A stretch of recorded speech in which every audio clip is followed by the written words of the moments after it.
चलिए सभी मित्रों से निवेदन है अपना माइक बंद कर लेंगे। मैं बाल प्रहरी और बाल साहित्य संस्थान अल्मोड़ा उत्तराखंड की ओर से आप सभी का स्वागत करता हूं, हार्दिक अभिनंदन करता हूं। आज के अपने 1414वें ऑनलाइन कार्यक्रम जो कि त्वरित भाषण का दूसरा चरण है। और आज के इस कार्यक्रम में हमारे बीच मुख्य अतिथि होंगे डॉक्टर हेमंत पांडे जी, जो कि वरिष्ठ वैज्ञानिक हैं डीआरडीओ में। और आप हमारे ऑफलाइन कार्यक्रम में भी आपका सहयोग हमको मिलता रहा है। मैं आपका स्वागत करता हूं सर। विशिष्ट अतिथि पल्लवी बिष्ट जी जुड़ चुके हैं हमारे साथ। अध्यक्षता करेंगे तेजस्विनी उपाध्याय जी। और आज के इस कार्यक्रम का संचालन करेंगे हमारे दोस्त प्रभात देवतला जी। मैं इस पटल पर स्वागत करता हूं आदरणीय श्री आकाश आर्य सर, उप निदेशक शिक्षा विभाग उत्तराखंड, श्री श्याम पलट पांडे जी, संरक्षक बाल प्रहरी अहमदाबाद गुजरात, डॉक्टर अशोक कुमार जिनेगी जी, खंडवा मध्य प्रदेश से। इस पटल पर हमारे साथ प्रतिदिन जुड़ने वाले आदरणीय श्री सुमित श्रीवास्तव सर। और इस पटल पर हमारे साथ जुड़ने वाले आदरणीय नरेंद्र पाल जी। और इस पटल पर जितने भी साथी अभिभावक जुड़े हमारे बीच, मैं आप सभी का स्वागत करता हूँ। कामेश्वरी सिंह जी हमारे बीच जुड़ चुके हैं, रेखा जोशी जी, रुखसाना बानो जी मिर्जापुर से हमारे बीच जुड़ गए हैं। सभी मित्रों का स्वागत करते हुए मैं प्रभाष जी को मंत्र सौंपता हूँ। आज आकाश आशा सर थोड़ा रुक के जुड़ेंगे। प्रभाष जी आप देख लीजिए वो जुड़े हैं नहीं जुड़े, उसके बाद ही उनको बुलाइएगा। यहाँ अंदाज आ जाता है कि जुड़ गए नहीं जुड़े हैं, तो आप उनको रुक के बुलाइए। वो आज ऑफिशियली मीटिंग में है, अभी व्यस्त मैसेज आया था उनका। तो मैं मंत्र सौंपता हूँ अपने दोस्त प्रभाष जी को। प्रभाष जी आपका स्वागत है आज के कार्यक्रम के संचालन के लिए। जी सर, आपका धन्यवाद। वक्रतुंड महाकाय सूर्यकोटि समप्रभा निर्विघ्नं कुरु मे देव सर्वकार्येषु सर्वदा। आप सभी को मेरा प्यार भरा नमस्कार। मेरा नाम प्रभास देवतल्ला है। मैं कक्षा 2 का छात्र हूँ। मेरे विद्यालय का नाम वीर शिवा पब्लिक स्कूल है। जैसा कि आज त्वरित भाषण कार्यशाला है, जो कि बाल प्रहरी का 1414वां ऑनलाइन कार्यक्रम है, जिसके मुख्य अतिथि हैं आदरणीय डॉक्टर हेमंत पांडे जी, वरिष्ठ वैज्ञानिक डीआरडीओ पिथौरागढ़ से। सर, आपको मेरा प्रणाम और आपका स्वागत है, वंदन है एवं अभिनंदन है। और आज के कार्यक्रम की विशिष्ट अतिथि जो कि है मेरी बड़ी दीदी पल्लवी बिष्ट, कक्षा 8 आर्मी पब्लिक स्कूल रानीखेत से। दीदी, आपको भी मेरा प्रणाम और आपका भी स्वागत है, वंदन है एवं अभिनंदन है। और आज के कार्यक्रम की अध्यक्षता कर रही मेरी बड़ी दीदी तेजस्विनी उपाध्याय, कक्षा 4 Bloom international school Gorakhpur Uttar Pradesh से। दीदी, आपको भी मेरा प्रणाम और आपका भी स्वागत है, वंदन है, अभिनंदन है। और साथ ही इस पटल पर जुड़ के इन सभी बच्चों का मनोबल बढ़ाने वाले डॉक्टर अशोक कुमार नेगी सर, खंडवा मध्य प्रदेश से। श्री श्याम पलट पांडे सर अहमदाबाद गुजरात से। डॉक्टर अशोक कुमार नेगी सर खंडवा मध्य प्रदेश से। आप सभी को भी मेरा प्रणाम और आप सभी का भी स्वागत है।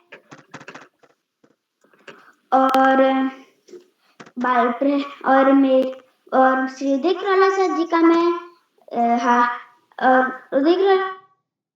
का मैं आभार प्रकट करता हूँ कि उन्होंने मुझे 18वीं बार संचालन करने का अवसर प्रदान किया। अब मैं बताना चाहता हूँ कि मैं बाल प्रहरी से कैसे जुड़ा।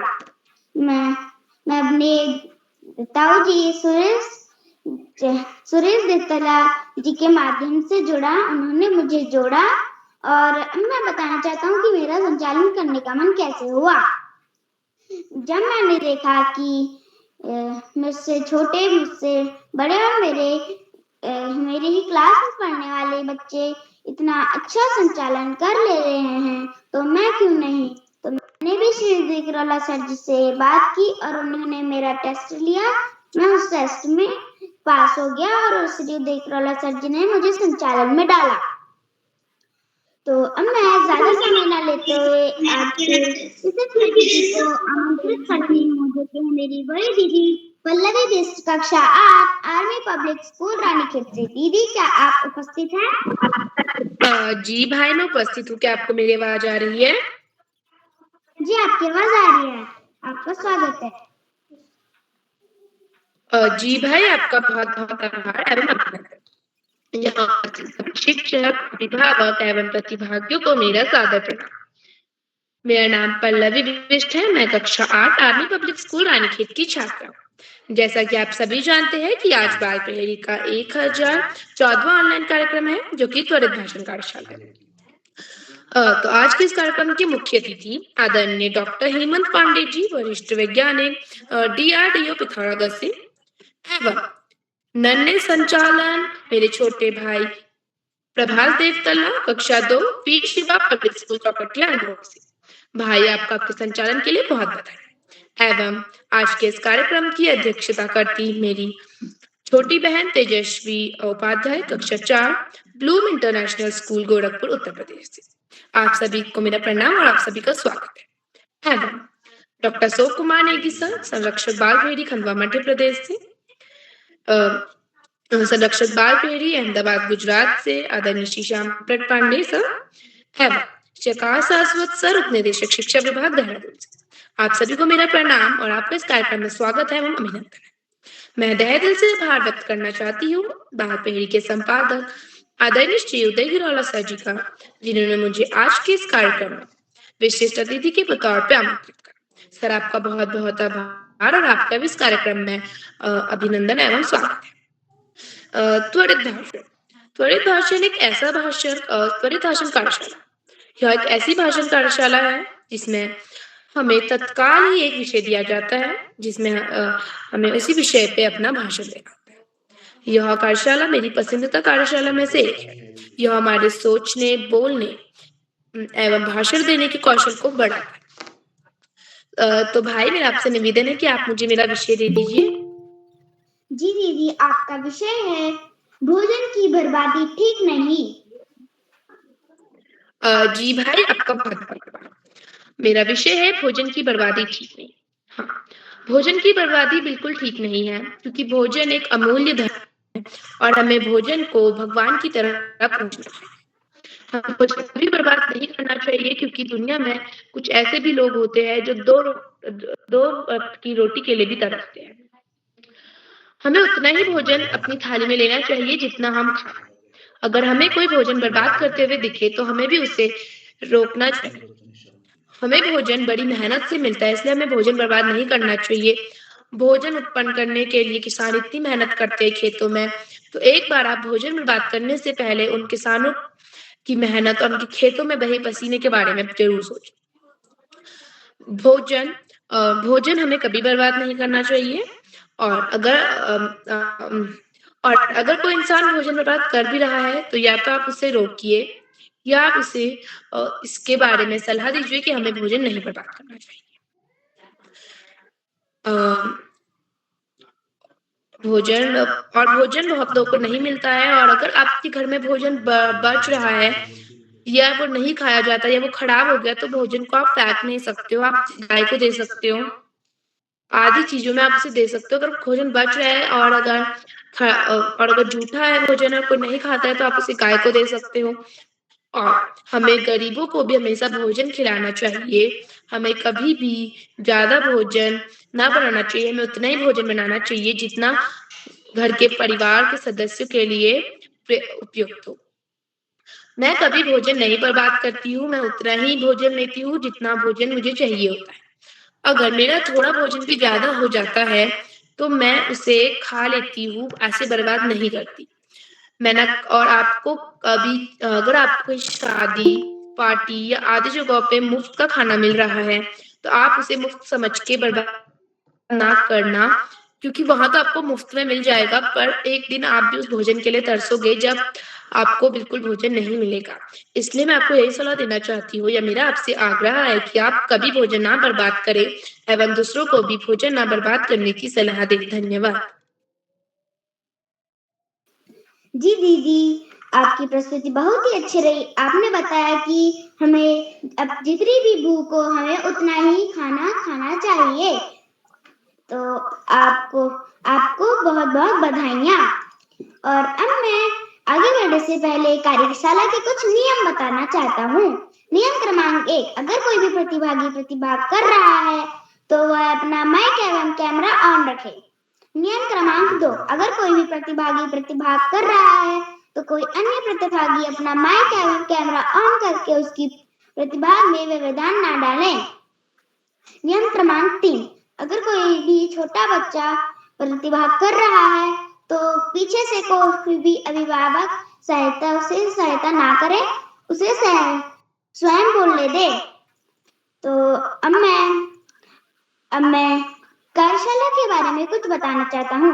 जैसा कि आज त्वरित भाषण कार्यशाला है, तो त्वरित भाषण कार्यशाला में हमें तुरंत टॉपिक मिलता है और हमें उसके बारे में बताना होता है।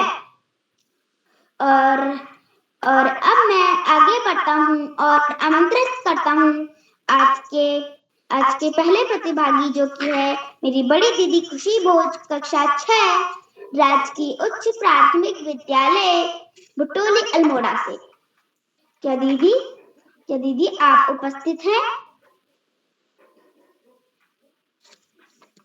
खुशी भोज, कक्षा 6। लगता है वह किसी कारणवश उपस्थित नहीं हो पाई हैं। तो अब मैं आगे बढ़ता हूँ और आमंत्रित करता हूँ आज के दूसरे प्रतिभागी, जो कि है आज की मेरी छोटी बहन निहारिका जोशी, कक्षा 1, राजकीय प्राथमिक विद्यालय कालीनगर उधम सिंह नगर से। बहन, क्या आप उपस्थित हैं? जी भाई, मैं उपस्थित हूँ। मेरा नाम निहारिका जोशी है। मैं कक्षा 1 की छात्रा हूँ। मेरे स्कूल का नाम राजकीय प्राथमिक विद्यालय कालीनगर है। मेरा टॉपिक क्या है? जी दीदी, आपका टॉपिक है बच्चों को दूध जरूर पीना चाहिए। बच्चों को दूध इसलिए पीना चाहिए कि बच्चों को दूध से ताकत मिलती है। गाय का दूध बहुत पौष्टिक होता है, इसलिए हमको वो जरूर पीना चाहिए। 2-4 बच्चे उनको नहीं पीते हैं। धन्यवाद। जी बहन, आपकी प्रस्तुति बहुत ही अच्छी रही और आपको आपकी प्रस्तुति के लिए ढेरों बधाइयाँ। तो अब मैं आगे बढ़ता हूँ और आमंत्रित करता हूँ आदरणीय श्री आकाश सारस्वत सर, उपनिदेशक शिक्षा विभाग उत्तराखंड से। क्या सर मेरी आवाज आ रही है? मैंने आपको पहले ही बताया, सर आज देर में जुड़ेंगे, देख लेना जुड़ गए हैं, उसके बाद बुलाइएगा। मैंने आपको बताया था, अब भूल गए। जब जुड़ जाएंगे तब बुलाइएगा। अब मैं आगे बढ़ता हूँ और आमंत्रित करता हूँ मेरे बड़े भैया कार्तिक हरभोला, कक्षा 9, द्वाराहाट इंटर कॉलेज, द्वाराहाट अल्मोड़ा से। भैया, क्या आप उपस्थित हैं? कार्तिक हरभोला, कक्षा 9। लगता है वह भी किसी कारणवश उपस्थित नहीं हो पाए हैं। तो अब मैं आगे बढ़ता हूँ और आमंत्रित करता हूँ मेरी बड़ी दीदी अवंतिका कुमारी, कक्षा 8, DAV स्कूल, दरभंगा बिहार से।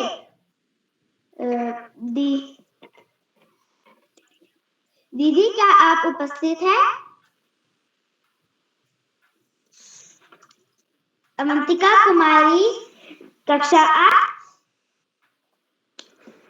लगता है वह किसी कारणवश उपस्थित नहीं हो पाए हैं। तो अब मैं आगे बढ़ता हूँ और आमंत्रित करता हूँ मेरी बड़ी दीदी योगिता जोशी, कक्षा 6, सरस्वती शिशु मंदिर वलमरा अल्मोड़ा से। दीदी, क्या आप उपस्थित हैं? जी भाई, मैं उपस्थित हूँ। क्या मेरी आवाज आप तक पहुँच रही है? जी, आपकी आवाज आ रही है। आपका टॉपिक, आपका स्वागत है और आपका टॉपिक है हमारे गांव में फूल देई का त्योहार। जी भाई, आपका आभार। आप सबको मेरा सादर प्रणाम। मेरा नाम योगिता जोशी है। मैं कक्षा 6 की छात्रा हूँ। मेरे विद्यालय का नाम आनंद सरस्वती शिशु विद्या मंदिर वलमरा है। जैसा कि आप सभी को विदित है, आज त्वरित भाषण कार्यशाला है और इस कार्यशाला में हर बच्चे को तुरंत विषय दिया जाता है और उस विषय पर उसे बोलना होता है। तो मेरा विषय है कि हमारे गांव में फूलदेही का त्योहार। हमारे गांव में फूलदेही का त्योहार बहुत धूमधाम से मनाया जाता है और इसमें सभी लोग आपसी भेदभाव मिटाकर आपस में त्योहार मनाते हैं और सब बच्चे लोग हर किसी के घर जाकर फूलदेही करते हैं और ये त्योहार हम सभी को ये त्योहार एक भारत की संस्कृति का प्रतीक है और हमारे गांव में इसे बड़े धूमधाम से मनाया जाता है। और ये त्योहार इस त्योहार में सभी आपसी भेदभाव मिटाकर सभी आपसी भेदभाव मिटाकर एक सांस्कृतिक त्योहार की भांति मनाते हैं। धन्यवाद। जी दीदी, आपकी प्रस्तुति बहुत ही अच्छी रही। आपको आपकी प्रस्तुति के लिए बधाइयाँ। अब मैं आगे बढ़ता हूँ और आमंत्रित करता हूँ मेरे बड़े भैया अक्षत से कक्षा 5 Guru Nanak mission public school विकास नगर देहरादून से। भैया, क्या आप उपस्थित हैं? जी, मैं उपस्थित हूँ। क्या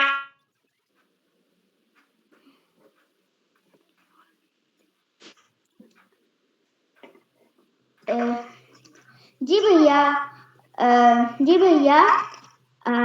आपका स्वागत है और आपका टॉपिक है पढ़ाई में जब मुझे नींद आती है।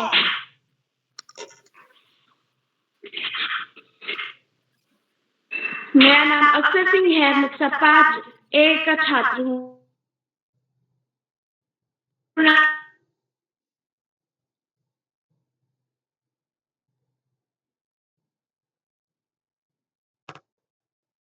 करता हूँ क्योंकि उसमें आंसर बहुत कठिन होते हैं और मुझे वो समझ नहीं आते। तो जब फिर मैं पढ़ाई करता हूँ तो फिर जब मुझे नींद आती है तो फिर मैं अपना मुंह धो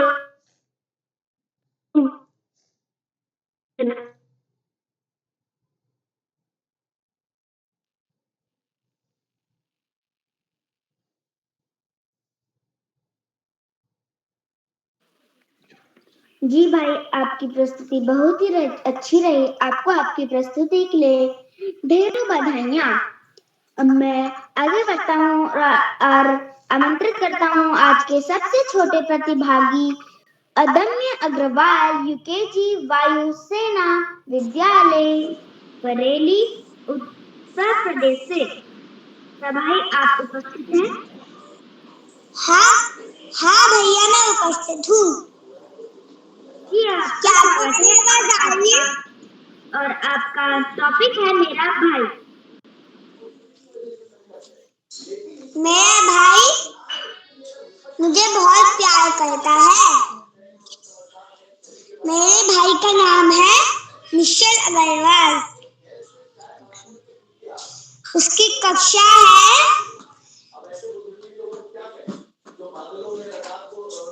4th। मेरा भाई बहुत मेहनत से एग्जाम में पास होता है।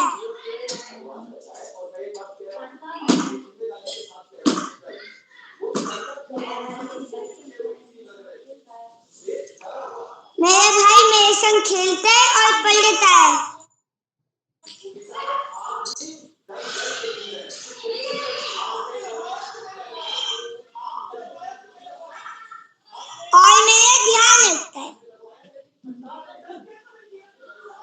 जब मेरा जन्मदिन आता है तो मेरे भाई मुझे एक अच्छा खिलौना देता है, अच्छे से खिलौना देता है। तो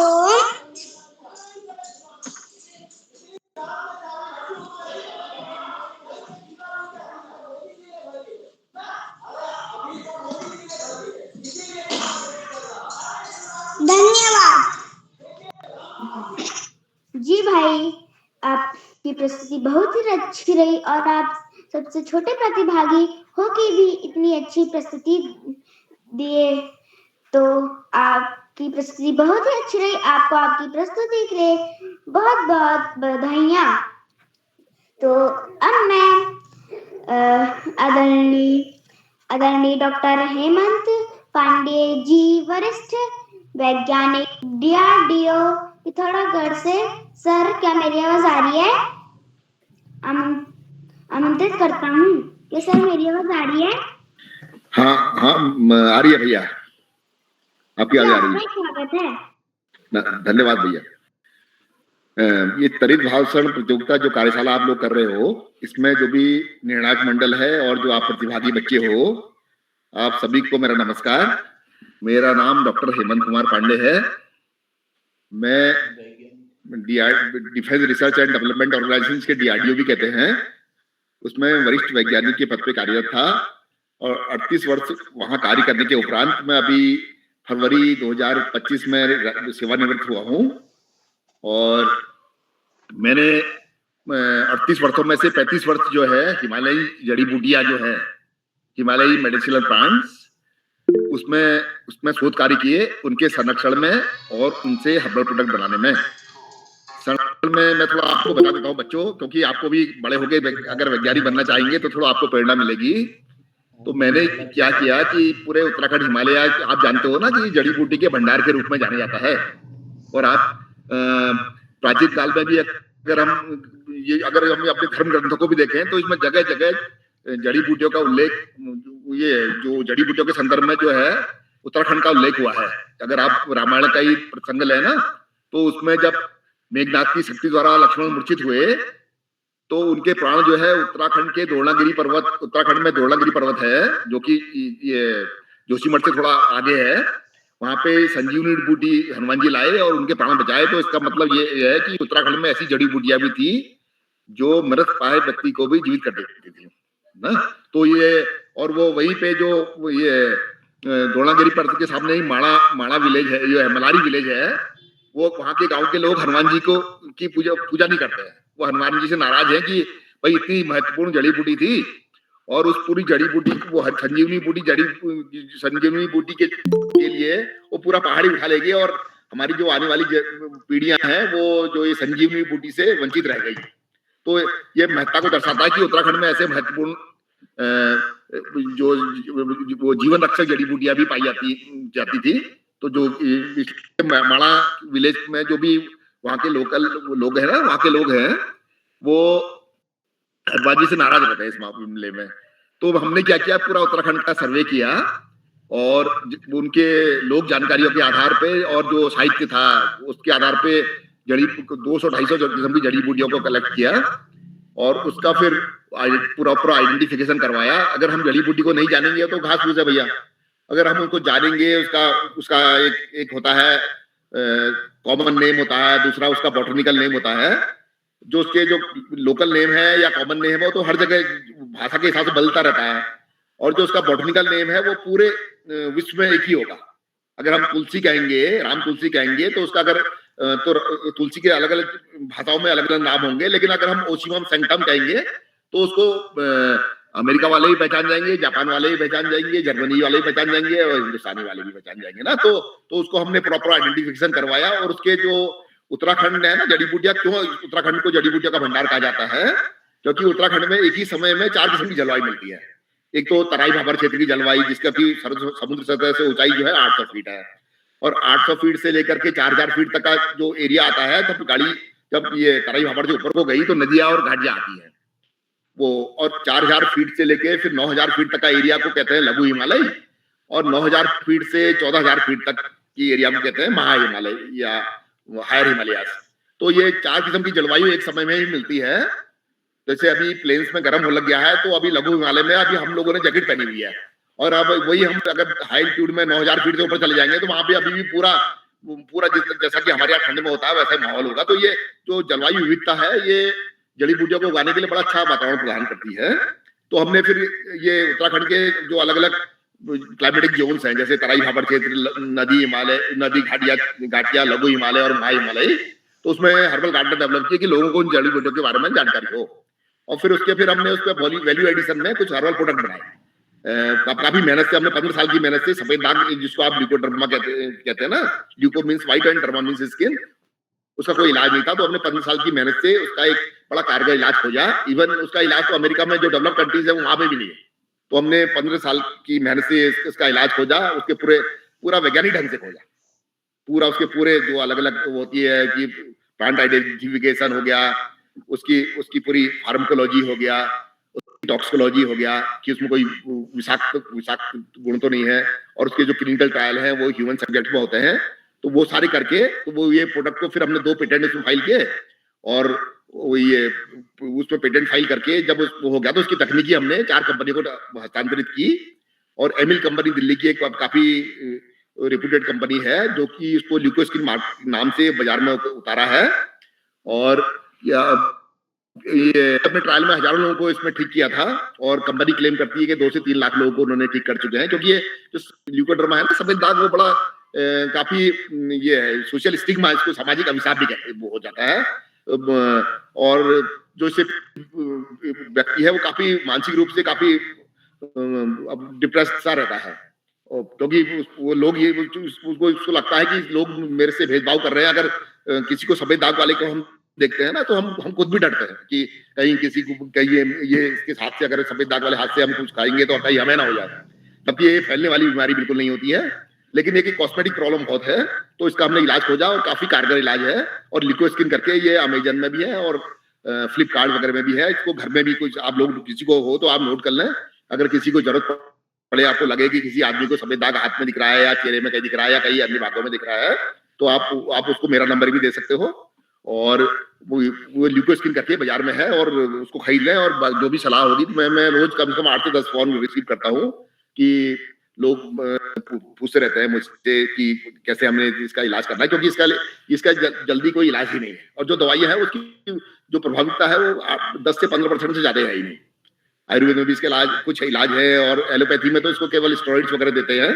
तो ये काफी कारगर है। ऐसे ही इसका हमने फिर इसकी जो प्रभाविता है जो लिक्विस्किन मार्केट बाजार में है उसके 65 से 70% है। और इसका हमने एडवांस वर्जन भी बनाया जिसका कि उसकी जो प्रभाविता है वो 90% से ज्यादा है। वो भी जल्दी ही बाजार में लॉन्च होगा, कंपनी इसको लॉन्च करेगी। अब ऐसी सोराइसिस और एक्जिमा का भी इलाज मुश्किल था, उसकी भी हमने दवा खोजी और उसके लगाने के लिए मलहम और खाने वाली दवा है। और ऐसे इसी तरह हमने जो हमारे फौजी लोग हाइट्यूड में रहते हैं उसके लिए हर्बो केयर एक क्रीम बनाई, जो कि यूवी, जो ऊंचाई वाले क्षेत्र रहते हैं तो वहां पे यूवी रेडिएशन बहुत ज्यादा होता है जिससे कि त्वचा को काफी डैमेज होता है, उसको रोकने के लिए एक क्रीम बनाई। दांत दर्द रोकने के लिए एक हर्बल सोल्यूशन बनाया। और ये कोविड के दौरान हमने एंटीऑक्सीडेंट एंड इम्यूनो स्टिमुलेंट जो हमारी इम्यून शक्ति को बढ़ाए उसके लिए कैप्सूल्स वगैरह बनाई। और इसमें हमने 10 पेटेंट फाइल किए और 5 प्रोडक्ट की तकनीकी जो है वो 4 कंपनी को ट्रांसफर करी है। जल्दी ये दो प्रोडक्ट तो मार्केट में आ गए हैं, ल्यूकोस्किन और एक्जोस्किन। और जो है ये ल्यूकोस्किन मार्क 2 जो एडवांस वर्जन है वो भी जल्दी ही कंपनी उसको लॉन्च करने वाली है। इसलिए वो और जो M2 है दांत दर्द के लिए जो है उसको भी कंपनी बहुत जल्दी ही मार्केट में लाएगी। तो मैं इसलिए आपको ये सब चीज बता रहा हूँ क्योंकि आप छोटे बच्चे हो, आप लोग भी मेहनत करोगे तो देखो ऐसा है ना, साइंस में देश सेवा के लिए बड़ा भारी मौका है। क्योंकि ऐसा है, मान लिया हम बैंक में अगर हम क्लर्क लग जाए या मैनेजर लग जाए तो हम पैसे गिनते हैं, लेकिन वो पैसे हमारे होते नहीं है। यहाँ पे आप जो भी काम करते हो ये आपके क्रेडिट में आता है कि आपने ये काम किया। ये और जन सेवा का मौका भी मिलता है और देश सेवा का मौका भी मिलता है। जैसे हमारे ये ल्यूकोस्किन था ना, तो 5 साल पिछले 6 सालों में ये कम से कम 600 करोड़ का बिका है। ये जो दवा है 600 करोड़ की बिकी है, तो इससे हमने 6 करोड़ से ज्यादा रॉयल्टी गवर्नमेंट को कमा कर दिया है। हमने इसमें खर्च किया 1.25 करोड़ से 1.5 करोड़ रुपया अलग अलग ट्रायल्स में, लेकिन इसको बाद इससे जो रॉयल्टी मिली है 1 से 1.5% रॉयल्टी होती है, तो उसमें कम से कम 6 करोड़ रुपया हमने गवर्नमेंट को वापस किया। और हजारों लोग तो हमने अपने ट्रायल में ठीक किए, और कंपनी क्लेम करती है कि 2 से 3 लाख लोगों को ठीक किया। तो देखो इतने लोगों का जीवन इस प्रोडक्ट ने बनाया। तो ऐसे ही आप लोग भी अगर इसको अगर ये विज्ञान के क्षेत्र में आना चाहते हो तो आपको क्या करना पड़ेगा। जैसे हाई स्कूल में, पहले आपकी हाई स्कूल में तो सारे सब्जेक्ट एक से ही होते हैं, वो सारे पढ़ ले। ये बायोलॉजी साइड या मैथमेटिक्स वाले साइड से जाएंगे, अगर बायोलॉजी साइड से जाते हैं तो उससे फिर इंटर करेंगे, उसके बाद बीएससी करेंगे, उसके बाद फिर आप लोग एमएससी करेंगे, तो और एमएससी के बाद फिर पीएचडी आप शोध करेंगे, पीएचडी। उसके बाद ये जो होता है ना डीआरडीओ में या और संस्थान है, उसमें एक रिटर्न एग्जाम होता है, वो साइंटिस्ट एंट्रेंस टेस्ट कहते हैं, उसमें रिटर्न एग्जाम होता है, उसके बाद फिर इंटरव्यू होता है। तो अगर आप उसको क्वालिफाई कर ले तो बड़ा अच्छा मौका मिलता है देश सेवा करने का, देश सेवा करने का भी, और लोगों की दुआएं कमाने का भी बहुत अच्छा मौका मिलता है कि भाई आप देश सेवा भी कर रहे हो, इतने लोगों का भला आप कर रहे हो, और देश के लिए कुछ रेवेन्यू भी जनरेशन हो रही है, क्योंकि कोई देश तभी आगे बढ़ता है जब उसकी टेक्नोलॉजी के लिए एडवांस होता है। तो ये टेक्नोलॉजी डेवलपमेंट का काम है सारा ना। तो अगर ये आप लोग भी खूब मेहनत, ऐसा देखिए कोई भी चीज प्राप्त करने के लिए, जिसमें कहते हैं ना नो गेन विदाउट पेन, जब तक हम खूब मेहनत करेंगे, आप जैसे अभी 3rd में हो, 4th में हो, 6th में हो, 8th 9th के बच्चे इसमें दिख रहे हैं, आप सभी लोग ठान लें कि भाई मुझे भी वैज्ञानिक बनना है, क्योंकि वैज्ञानिक का पद जो है वो काफी बड़ा पद होता है। और सबसे बड़ी बात है कि इसमें आप जो भी काम करते हो, ये आप एक देश सेवा तो कर ही रहे हो, और ये चीजें आपकी क्रेडिट में भी जाती हैं कि भाई फला वैज्ञानिक ने दवा खोजी। जैसे अब ल्यूकोडर्मा का ही है, तो उसमें काफी इसमें जब भी अगर आप ल्यूकोडर्मा का डालेंगे वो इंटरनेट में, तो उसमें मेरा नाम भी डॉक्टर हेमंत कुमार पांडे करके आता है। और कभी किसी और तो मेरा नंबर भी आप लोग नोट कर ले, 9412042427। किसी को भी आपको सफेद दाग हो तो ये नंबर मेरा दे दीजिएगा, तो मैं रोज में कम से कम 8 से 10 कॉल रिसीव करता हूँ। अभी आपका जब ये कार्यशाला होती है, उससे पहले मेरे पास एक पिथौरागढ़ से फोन आ रहा था, तो मैंने कहा कि भाई पहले मैं कार्यशाला अटेंड कर लेता हूँ, फिर उसके बाद आपको जो भी वो होगा, आपको मैं जो भी दिक्कत है उसका समाधान करूंगा। तो बड़ा अच्छा लगता है, और कि भाई ऊपर वाले ने हमें ये कुछ भला करने के लिए कुछ अच्छा काम करवाया हमसे, कि अपने जीवन को मैं इस मामले में सार्थक समझता हूँ। तो आप लोग भी एक करोगे, बीएससी करोगे, एमएससी करोगे, पीएचडी करोगे, या एमएससी वैसे सिलेक्शन तो उसमें जो एंट्रेंस होता है उसमें एमएससी होता है, लेकिन आजकल पीएचडी वाले बच्चे भी आते हैं। तो अगर आप खूब मेहनत करोगे और अपना एक ध्येय बना लोगे ना कि अगर मुझे भाई ये वैज्ञानिक बनकर देश सेवा करनी है, तो कोई ऐसी ताकत नहीं है जो आपको रोकेगी। और हर डीआरडीओ में हो गया, इसरो में देखिए कितनी चीजें हमारी जिंदगी, कितनी जब से ये साइंस ने हमारी जिंदगी को कितना आसान कर दिया। अगर हम 20 या 30 साल पहले का समय देखें और अपना देखें, तो अभी हम मोबाइल में 10 नंबर दबाते हैं तो अमेरिका में सामने देख के ऐसा लगता है कि सामने जो हमारा भाई है या कोई हमारा रिश्तेदार है जो अमेरिका में है, उससे हम 10 नंबर दबा के ये व्हाट्सएप के थ्रू आराम से कॉल कर सकते हैं ना। तो मतलब कोई दूरियां मिटा दी पूरी। नहीं तो होता था पहले से एरोग्राम जाते थे, 25 दिन से 30 दिन तक लगता था, इंडिया से हम एरोग्राम भेजते थे, वो अमेरिका जाने में उसको 25-30 दिन लगते थे। अब आज ये मिनट, आप सेकंड्स में 10 नंबर दबाने हैं, आप किसी से कहीं पे विश्व में कहीं बात कर लीजिए। और सारी चीजों को देख रहे हैं कि विज्ञान ने कितना जिंदगी को इतना आसान कर दिया है। पहले जहाँ पे एक शहर से दूसरे शहर जाने में 2-3 दिन लग जाते थे, आज तो कुछ घंटों में ही हम वहां पहुंच जाते हैं। और 7 समुद्र पार 20 घंटे से 24 घंटे में हम यहाँ से, अगर हम अल्मोड़ा से चले हैं तो हम 24 घंटे में अमेरिका पहुंच जाएंगे। कितना सारी चीजें जो विज्ञान के आविष्कार हुए, तो इन्होंने काफी जिंदगी को बहुत आसान किया। और साइंस का मैंडेट भी है सर्विस टू मैनकाइंड, मतलब कि हम कैसे भी आदमी की सेवा कर सके। जैसे मोबाइल ही आया ना, तो ये मोबाइल एक छोटा सा गैजेट हमारी जेब में है, और सब उससे हम क्या नहीं कर रहे हैं, वो व्हाट्सएप उसमें चला रहे हैं, गेम उसमें चला रहे हैं, वीडियोस उसमें देख रहे हैं, और सब कुछ तो वो आपको टॉर्च उसमें है, गाने उससे आप सुन रहे हो ना। तो अगर आप लोग भी ठानोगे कि मुझे भी बड़े होकर देव सेवा करनी है, तो ये बहुत ही अच्छा प्लेटफॉर्म है। और अगर आप सब लोग ये, और मेरा नंबर भी आप नोट कर लीजिए, कहीं भी मेरी गाइडेंस की जरूरत होगी तो मैं आपके साथ हमेशा रहूंगा और आपको गाइड करता रहूंगा। ठीक है, धन्यवाद बच्चों, ज्यादा समय नहीं लूंगा। धन्यवाद जी सर, आपका हार्दिक आभार। आपने हम सभी बच्चों के लिए अपना कीमती समय निकाला और आपने हमें बताया कि उत्तराखंड में बहुत सी जड़ी बूटियां होती हैं, इसलिए उत्तराखंड को जड़ी बूटियों का भंडार भी कहा जाता है। तो सर, आपको फिर से मेरा बहुत बहुत हार्दिक आभार। Thank you.